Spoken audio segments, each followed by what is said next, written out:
로마서 2장. 그러므로 남을 판단하는 사람이여, 그대는 변명할 수 없습니다. 그대는 남을 판단하는 그것으로 그대 스스로를 정죄하고 있습니다. 남을 판단하는 그대가 똑같은 일들을 행하기 때문입니다. 우리는 그런 일을 행하는 사람에게 진리대로 하나님의 심판이 내린다는 것을 압니다. 그런 일을 행하는 사람을 판단하면서 똑같은 일을 행하는 사람이요, 그대가 하나님의 심판을 피할 수 있을 줄로 생각합니까?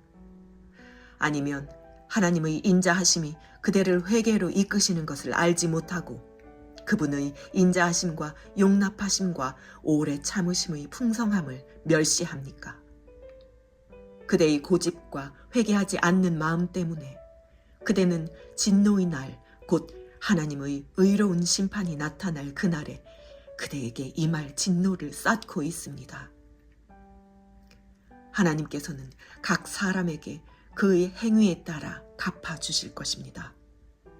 참고 선을 행해 영광과 존귀와 불멸을 추구하는 사람에게는 영생을 주시나 자기 이익만 추구하고 진리에 순종하지 않고 불의를 따르는 사람에게는 진노와 분노를 내리실 것입니다. 악을 행하는 모든 사람의 영혼에 환난과 고통이 있을 것입니다. 먼저는 유대 사람에게 있을 것이며 다음으로는 그리스 사람에게 있을 것입니다. 그러나 선을 행하는 모든 사람에게는 영광과 존귀와 평강이 있을 것입니다. 먼저는 유대 사람에게 있을 것이며 다음으로는 그리스 사람에게 있을 것입니다. 이는 하나님께서 사람을 편애하시지 않기 때문입니다. 율법 없이 죄 짓는 사람은 모두 율법 없이 멸망하고 율법 안에서 죄 짓는 사람은 모두 율법대로 심판을 받을 것입니다. 하나님 앞에서는 율법을 듣는 사람이 의인이 아니라 오직 율법을 행하는 사람이 의롭다는 인정을 받을 것입니다.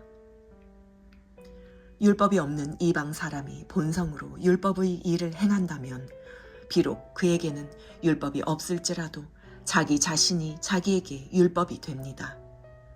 이런 사람은 율법의 요구가 자기 마음에 기록되어 있음을 보여줍니다. 그들의 양심도 이것을 증언합니다. 그들의 생각이 서로 고발하기도 하고 변호하기도 합니다.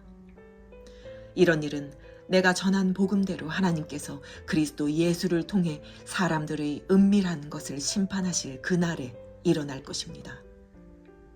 그대는 자칭 유대 사람이라 하고 율법을 의지하고 하나님을 자랑하고 율법의 가르침을 받아 하나님의 뜻을 알고 지극히 선한 것을 분간할 줄 압니다. 그리고 그대는 스스로 눈먼 사람의 안내자요, 어둠 속에 있는 사람의 빛이요, 어리석은 자의 교사요, 어린아이의 선생이라고 믿고 있습니다. 이는 그대가 율법의 지식과 진리의 교훈을 갖고 있기 때문입니다. 그렇다면 남을 가르치는 그대가 왜 자신은 가르치지 않습니까? 도둑질하지 말라고 선포하는 그대가 왜 도둑질합니까? 간음하지 말라고 하는 그대가 왜 간음합니까? 우상이라면 질색하는 그대가 왜 신전 물건을 훔칩니까?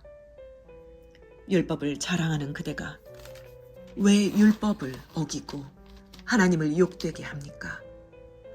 기록되기를 하나님의 이름이 너희로 인해 이방 사람들 사이에서 모욕을 당하는구나라고 한 것과 같습니다. 그대가 율법을 행하면 할례는 가치가 있습니다.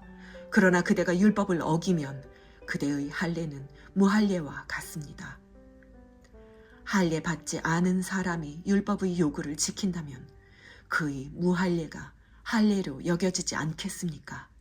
본래 할례 받지 않은 사람이 율법을 지키면 율법의 조문과 할례를 소유하고도 율법을 어기는 그대를 심판하지 않겠습니까? 겉으로 유대 사람이라고 해서 참 유대 사람이 아니고 몸에 받은 할례가 참 할례가 아닙니다. 오히려 속 사람이 유대 사람이라야 참 유대 사람이며 문자화된 율법에 의해서가 아니라 성령으로 마음에 받은 할례가 참 할례입니다. 그 칭찬은 사람에게서가 아니라 하나님에게서 옵니다.